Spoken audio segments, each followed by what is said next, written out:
Avez-vous trouvé une place pour votre événement? Décor la gloire transformera votre place en une salle de réception haut de gamme. Mariage, fiançailles, baptême, anniversaire, banquet et autres. Choisissez Décor la gloire. Nous avons les meilleurs prix en ville, c'est garanti. Contactez-nous au 1-800-644-6619, 514-573-6224 ou visitez notre site www.decorlagloire.com. Décor la gloire, toujours imité mais jamais égalé. Bolingo ya Ingeta. Jusqu'à quand tu demeureras dans le il est grand temps de s'élever. Personne ne prendra votre Bolingo ya Ingeta. Ingeta. Bienvenue chers internautes, vous qui nous suivez de partout dans le monde, vous êtes dans votre émission Wi-Fi Connection, cette émission qui fait votre joie, cette émission qui vous réjouit. Vous êtes bien sur Idéo Congo, ce site qui vous apporte des nouvelles de partout dans le monde. Aujourd'hui, je vous emmène quelqu'un de très cher pour ces pays. C'est un pasteur aujourd'hui, beaucoup l'ont connu sous d'autres chapeaux, mais aujourd'hui, je vais vous les présenter différemment. Mais je ne vais pas les présenter, je vais lui laisser le temps de s'introduire, de nous dire comment ça a commencé son ministère, parce que nous, dans notre mission, nous nous intéressons aussi à savoir l'historique de la personne et nous nous intéressons à savoir où est-ce que la personne a commencé avec le Seigneur. Bonjour, pasteur. Bonjour, évangéliste Billy Machala. Comment vous allez aujourd'hui? Oh, ça va trop bien, par la grâce de Dieu. En passant, on est à Montréal. Le pasteur vit à Toronto. Ça fait plusieurs années qu'il est là-bas. Et pasteur, j'ai une question pour vous que plusieurs se posent. Ils se disent, mais lui, il était frère. Il n'a même pas été évangéliste. On dirait aujourd'hui, il y a des grades à l'église. Après un frère, la personne devient évangéliste. Après, on devient pasteur. Vous n'avez pas brûlé d'étape en devenant tout de suite pasteur? Merci beaucoup pour la question. Et ma réponse serait très simple. Je suis frère et je resterai frère, comme la Bible dit. Appelez-vous frère. Donc, ça ne dérange pas à qui que ce soit de m'appeler frère. Et je suis frère. Merci beaucoup, pasteur. Comment on peut dire ça? Je sais que je vous ai attaqué directement avec mes questions. Je sais que... mais qu'est-ce qui vous amène à Montréal aujourd'hui? Oui, nous sommes à Montréal. Je suis là pour répondre à l'invitation du pasteur Ogui. Et ce soir même, dans cette salle, il y aura une célébration, une soirée de louanges et d'adoration, où nous allons faire monter la louange à Dieu. Et par conséquent, sa gloire va descendre pour nous faire du bien. Merci beaucoup, pasteur. Comment vous êtes rentré en contact avec le pasteur Ogui, lui qui est à Montréal ici? Qu'est-ce que le pasteur a fait comme démarche? Je sais que vous avoir comme invité, ça coûte quand même cher. En fait, c'est simple. Nous vivons dans un monde qui évolue.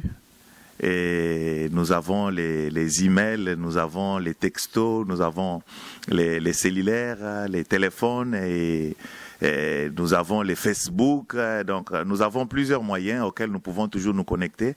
Et s'il y a quelque chose, nous nous informons, nous appelons et nous planifions. Donc, le pasteur Ogui avait utilisé l'un des moyens que je viens de citer pour me contacter. Et nous avons parlé et nous avons discuté. Et voilà, je suis là. Merci beaucoup, pasteur. Nous avons remarqué que vous n'êtes plus actif comme avant. Est-ce que c'est le fait d'être pasteur qui vous a rendu moins actif dans votre musique, comme je dirais quand vous étiez encore en Afrique du Sud, vous étiez plus musicien que pasteur? Parce qu'il y a trop de conférences, il y a trop d'invitations que vous n'êtes plus à chanter ou comment? Non, je dirais que je suis toujours actif. Le problème, c'est que moi, je suis un frère de l'Église. Moi, j'aime l'Église, je travaille dans l'Église. Donc, tout celui qui a besoin de moi, il peut me voir. Je travaille chaque dimanche dans mon église locale, là où je travaille. Donc, je ne suis pas inactif, je suis réellement actif. Sur le plan ministériel, je chante toujours. Parce que la chanson, je ne peux pas laisser, frère. C'est l'unique ministère qui va rester et demeurer jusque dans le royaume de notre Dieu. En dehors de cela, je fais autre chose. Je peux prêcher, je peux tenir un séminaire, conférence et d'autres activités, répondre à des invitations par-ci, par-là. mais la chanson reste ce que j'aime faire et je le ferai toute ma vie. Donc, je suis là, je suis toujours actif. Je pense pour mieux répondre à votre question, peut-être les gens espèrent voir un nouvel album, des nouveaux clips, des trucs comme ça. Et bien, ça s'en vient, comme disent les Québécois. Merci beaucoup, pasteur. J'ai entendu quelqu'un dire t'es caché assis là, s'il a déjà fait son temps, là il est en train de sauter sur le temps des autres. Comment est-ce que vous pouvez répondre à ces gens-là? Parce que vous venez de me dire que vous êtes très actif, mais plus au niveau de l'église locale. Est-ce que c'est un moyen de se retirer parce que vous êtes en retraite ou comment? Non, il n'y a pas de retraite dans l'œuvre de Dieu. Nous servons le Seigneur et nous travaillons selon la volonté de Dieu. Je ne peux pas faire quelque chose parce que les autres font. Je ne suis pas là pour imiter qui que ce soit. Je suis unique.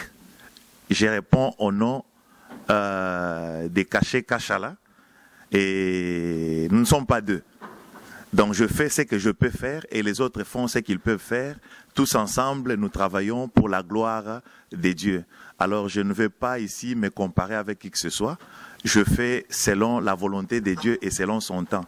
Donc je ne suis ni pressé, ni fatigué, ni en retard, ni en avance. Donc je suis vraiment très bien dans ma peau et je fais le travail selon que Dieu m'inspire. Merci beaucoup, pasteur. Mais comment vous aimez votre responsabilité comme pasteur? Vous préférez, est-ce que si on peut dire, est-ce que vous avez une préférence entre être musicien et être pasteur? Je parle des nombres d'invitations que vous recevez, de comment est-ce que vous vous impliquez, comment est-ce que vous aimez l'un ou l'autre? Parce qu'il faut dire que peut-être vous avez une préférence. On est tout le temps comme les humains attirés d'un bord ou d'un autre. Non, moi je ne pense pas que je suis vraiment attiré d'une part ou d'autre. Donc je peux dire que les deux fonctionnent ensemble. Parce que quand on m'invite pour aller chanter, je vais aussi parler de la part de Dieu. Le problème c'est que ce que nous chantons, nous pouvons aussi les parler. Alors quand je chante, je célèbre mon Dieu, c'est toujours la parole de Dieu que je chante. Quand je prêche, c'est la même parole chantée que je les prêche en parlant. Donc, je ne peux pas dissocier les deux. C'est pour dire que j'aime les deux et je préfère servir mon Dieu selon son appel. Donc, je fais les deux, je fais tout ce que Dieu me demandera de faire, je le fais. Merci beaucoup, pasteur. Quand est-ce que vous avez senti en vous l'appel pastoral? Est-ce que c'est depuis tout ce temps que vous étiez en Afrique du Sud ou il y a un moment donné vous avez senti, parce que en ce que je sache, vous avez votre diplôme, vous êtes allé à l'université pour étudier et apprendre en profondeur. Quand est-ce que vous avez senti en vous cette envie, cette volonté-là? Je pense que la volonté existe depuis toujours, hein, et les problèmes peut-être c'est au niveau de la paire normalement, et deux fois le pastoral c'est une charge. Ce n'est pas quelque chose comme je vois tous les autres ici, ils aiment beaucoup ces titres-là et c'est comme si c'est réellement quelque chose d'une grande élévation. Et moi, je ne pense pas. Le pastoral, c'est une charge et c'est vraiment une charge lourde. Je suis un enfant et le fils du pasteur et je sais comment mon père a travaillé dans ces ministères. Et personnellement, l'appel, je l'avais depuis très longtemps, mais sauf que j'avais peur. Je ne voulais vraiment pas m'engager dans cette direction-là. Et je peux te faire rire que même jusqu'au niveau d'accepter d'être consacré, c'était toujours une force de la part des gens qui m'ont consacré. Ils m'ont vraiment forcé pour que je puisse réellement faire ce qui est bon. Parce qu'ils ont aussi vu l'appel, ils ont vu cet appel-là qui brillait en moi depuis plusieurs années et que je ne voulais pas m'engager parce que, tu sais, les pastorales de nos jours, c'est triste. Hein? Il y a pas, la plupart des pasteurs sont très moins sérieux, la plupart des pasteurs sont adultères, la plupart des pasteurs sont impudiques, la plupart des pasteurs ne sont plus assises sur la saine doctrine, ils commencent à parler du n'importe quoi, ils enseignent du n'importe quoi, ils ne connaissent pas, ils ne maîtrisent pas les Écritures, ils parlent du n'importe quoi. Alors, je pense que je profite de cette occasion pour demander à tous ceux-là qui vont nous suivre que nous devons être des vrais chrétiens qui cherchent la connaissance de la parole. Car quelqu'un qui connaît la parole ne peut jamais se laisser emporter par n'importe quel vent de doctrine. Parce que de nos jours, il y a beaucoup de choses qui ne cadrent pas avec la vraie évangile de Jésus-Christ. Je pense qu'un serviteur de Dieu, un pasteur, c'est un serviteur, il n'est pas un patron. Le pasteur, c'est un serviteur, il est là pour servir. Et celui qui ne sert pas, qui est pasteur, je ne pense pas qu'il l'est. C'est intéressant ce que vous venez de dire. Et j'aime ça. Pasteur, aidez-nous et aidez les gens qui sont en train de nous suivre présentement à comprendre l'importance de la formation. Et notre but, c'est pas de savoir peut-être ton niveau. Moi, je sais que vous avez fait l'université, mais qu'est-ce que la formation a ajouté dans votre appel? Parce que vous n'êtes pas devenu pasteur en allant à l'école. Vous avez eu d'abord cet appel-là et vous avez eu cette bonne foi d'aller à l'école. Qu'est-ce que la formation a complété dans votre foi, dans votre vie chrétienne? Merci pour la question. Je pense que l'appel original vient de Dieu. C'est Dieu qui appelle, ce n'est pas l'école qui donne le ministère pastoral. L'appel vient de Dieu. Et de deux, quand tu reçois l'appel, tu as besoin d'avoir aussi une formation. Si nous regardons de nos jours ce qui se passe dans nos églises, nous comprenons aussi que c'est par manque de cette formation-là qu'il y a du n'importe quoi dans l'église. Il y a trop d'hérésie parce qu'il y a des messages qui sont prêchés hors contexte, il y a des messages qui sont prêchés par sentiment, il y a des messages qui sont prêchés pour satisfaire, disons, les besoins du prédicateur. Et il y a des choses qu'on dit aux fidèles de faire qui ne sont pas réellement bibliques. Et tout cela, c'est par manque de formation. Donc, quand vous n'êtes pas bien formé, vous pouvez faire du n'importe quoi et ça va réellement endommager le peuple de Dieu. Merci beaucoup, cher pasteur. Vous êtes bien dans votre émission Wi-Fi Connection. Chers spectateurs, vous êtes aujourd'hui avec cet éminent homme de Dieu, le pasteur Caché Kachala. Merci pour votre passage ici à Montréal. Mais parlons de votre musique maintenant. Votre dernier album s'intitule Hope. Pourquoi Hope? Pourquoi? Ah frère, nous sommes en train de traverser un temps dur, un temps compliqué, surtout pour ceux de mes frères et sœurs qui habitent en la République démocratique du Congo. Et je pense que nous traversons des temps durs. Il n'y a que Dieu et Dieu seul qui peut secourir ces de nos bien-aimés qui sont violés à l'est du pays. Il n'y a que Dieu et Dieu seul qui peut toucher les cœurs des dirigeants, les cœurs des responsables de notre pays, d'arranger les choses, de ramener la paix, de chercher la paix, et de travailler pour l'intérêt du peuple, l'intérêt du pays et non pour leurs propres intérêts. Donc il n'y a que Dieu seul qui peut intervenir pour que ces choses-là puissent changer. C'est pourquoi j'ai chanté Hop, pour demander à Dieu et à tous ceux-là qui vont écouter l'album que point n'est besoin d'espérer à l'homme, parce que la Bible dit, maudit soit l'homme qui se confie à l'homme, mais heureux l'homme qui se confie en l'Éternel. Donc si nous pouvons, nous tous, nous confier en l'Éternel Dieu des armées, je pense qu'il y aura la réponse et les changements dans mon pays.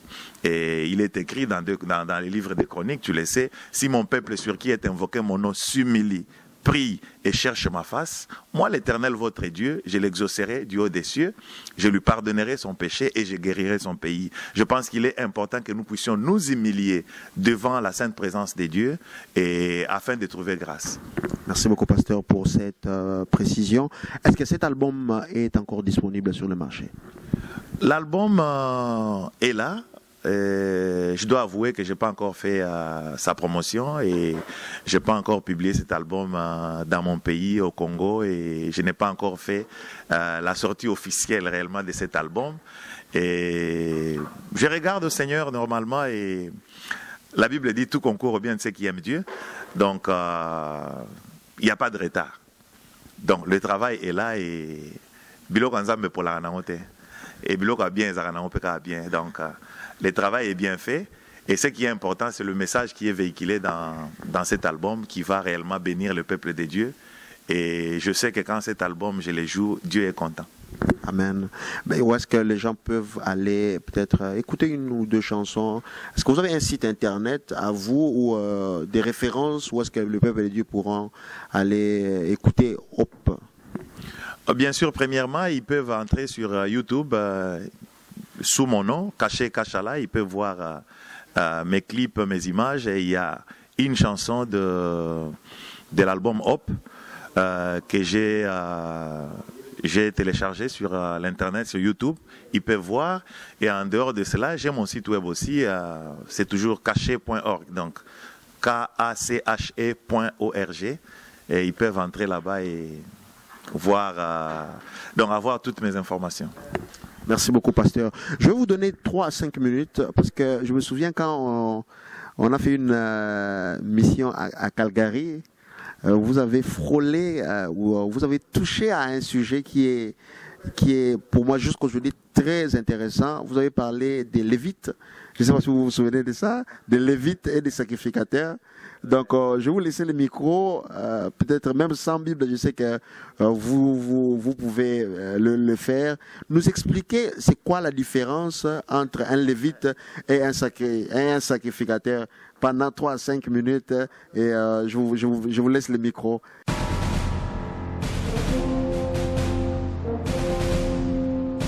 Merci beaucoup, frère Billy. Là, tu me cherches des problèmes. Ce sont des choses...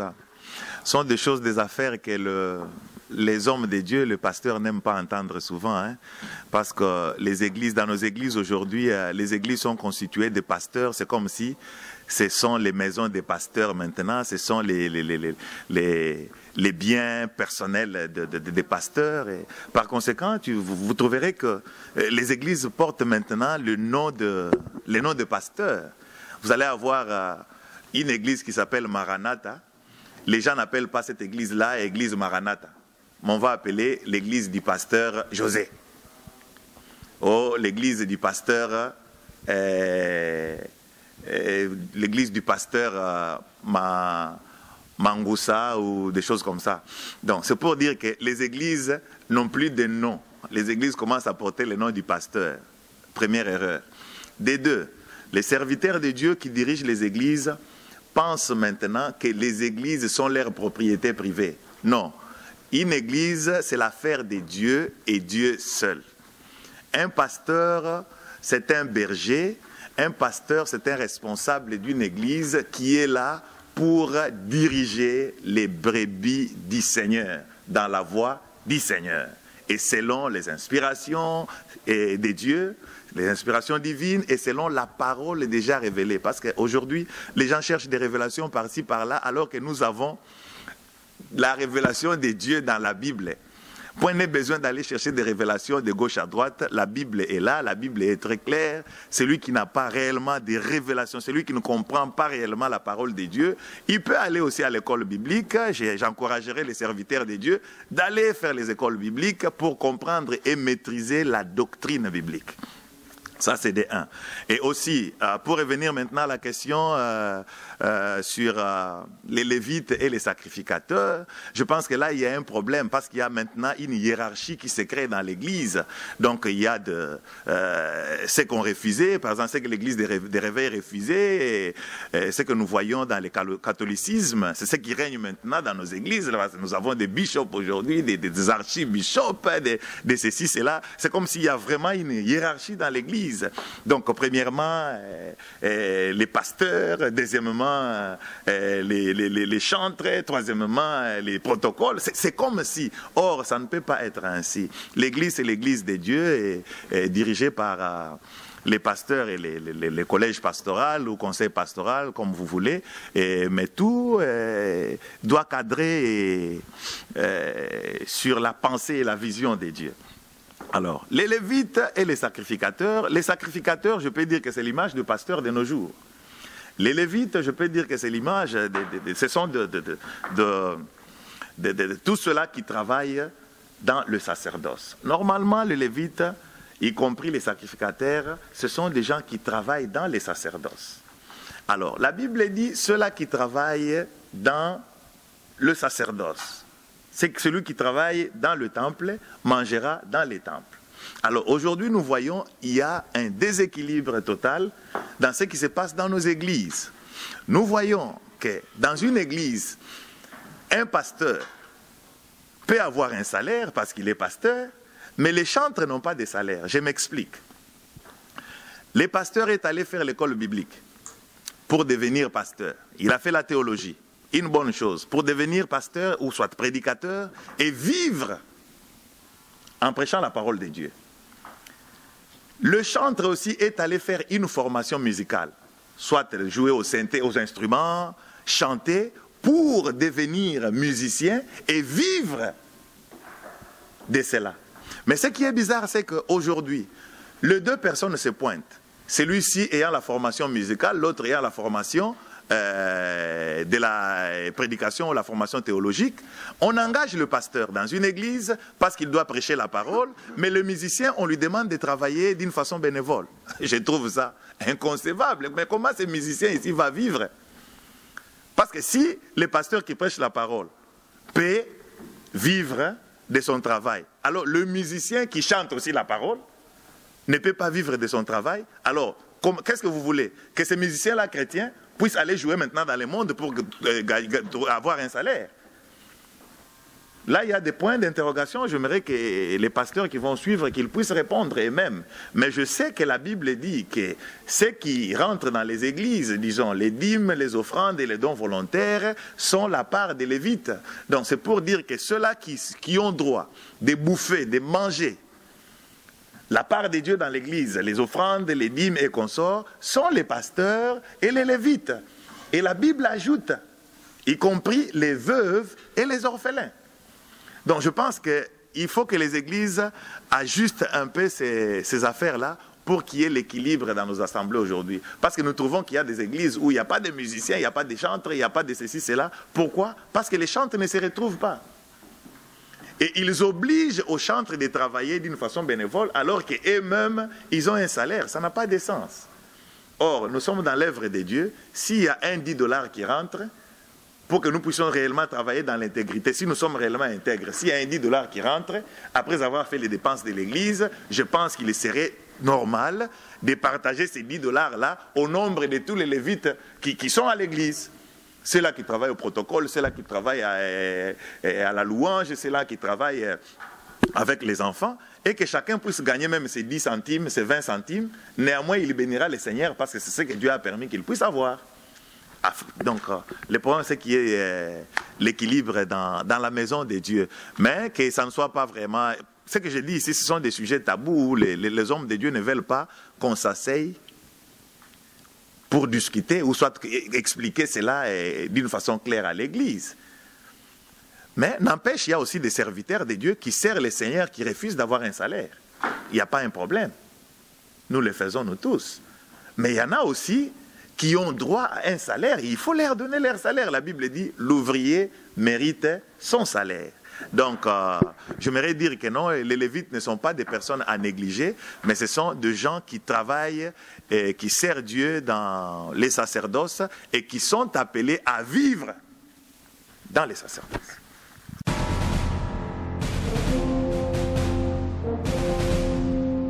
Les pasteurs qui soulèvent des sujets qui sont tabous, comme a dit lui-même le pasteur Caché. Alors, si vous avez des commentaires, si vous avez des propositions, écrivez-nous, notre adresse va défiler dans le bas de votre écran. Et si jamais vous-même vous voulez que le pasteur il vous explique un peu en profondeur, parce que vu le temps, on est très très limité. vous pouvez contacter les pasteurs, il a un Facebook, il a un email, vous pouvez m'écrire, on est tout le temps en contact avec lui. Je pense que ça va être quelque chose de bien. Il est une bénédiction pour cette génération. C'est une personne que moi je peux témoigner qu'il n'étouffe pas les gens. Malgré tout ce qu'il a fait pour les seigneurs, il laisse tout le temps l'occasion aux autres de travailler. Pasteur Caché, est-ce que vous avez un mot de la fin? Oui, mon mot de la fin est d'encourager tous les bien-aimés, frères et sœurs qui aiment le Seigneur, de demeurer fidèles. De ne pas regarder aux hommes, parce que tout celui qui regarde aux hommes sera déçu. Mais regardons au Seigneur, parce que tout homme est faillible. Regardons au Seigneur, cherchons la connaissance de la parole. J'aimerais interpeller à tout le monde de savoir que la Bible dit que nous sommes un sacerdoce royal, race des élus. Donc, si la Bible appelle tout chrétien sacerdoce royal, cela veut dire que dans la dispensation actuelle, nous sommes tous des sacrificateurs. Alors, comme nous sommes tous des sacrificateurs, comportons-nous réellement comme des sacrificateurs. Parce qu'il n'y a personne qui peut encore s'ériger en barrière, ou soit qui doit être comme un pont entre nous et le Seigneur. Dans les temps, vous savez, il fallait aller vers un sacrificateur pour que le sacrificateur puisse intercéder ou soit offrir pour toi. Mais Christ avait tout brisé. C'est là à la croix, les jours de sa mort, il avait crié, il avait dit tout est accompli. Et quand Christ mourait à la croix, le voile du temple était déchiré en deux et il nous avait donné l'accès dans les lieux saints des saints. Il n'a pas donné l'accès seulement aux pasteurs, il n'a pas donné l'accès seulement aux anciens, il n'a pas donné l'accès seulement aux évangélistes, prophètes ou qui que ce soit, mais il a donné l'accès à tout chrétien. Tout celui qui accepte Jésus-Christ comme Seigneur et Sauveur, il est maintenant race des élus, il est un sacerdoce royal. Frère, toi qui me regardes, sœur, toi qui me regardes, tu es un sacerdoce royal, tu es sacrificateur. Si tu as un problème, tu peux invoquer ton Dieu, il t'écoutera. Merci. Amen. Merci beaucoup, Pasteur Caché. C'était bien votre émission Wi-Fi Connection. Vous êtes connectés aujourd'hui dans Idéo Congo. Merci de se connecter à nous aujourd'hui. Que l'Éternel vous bénisse abondamment. Nous vous aimons dans le nom de Jésus. Restez branchés dans votre émission Wi-Fi Connection. Que Dieu vous bénisse. Au revoir.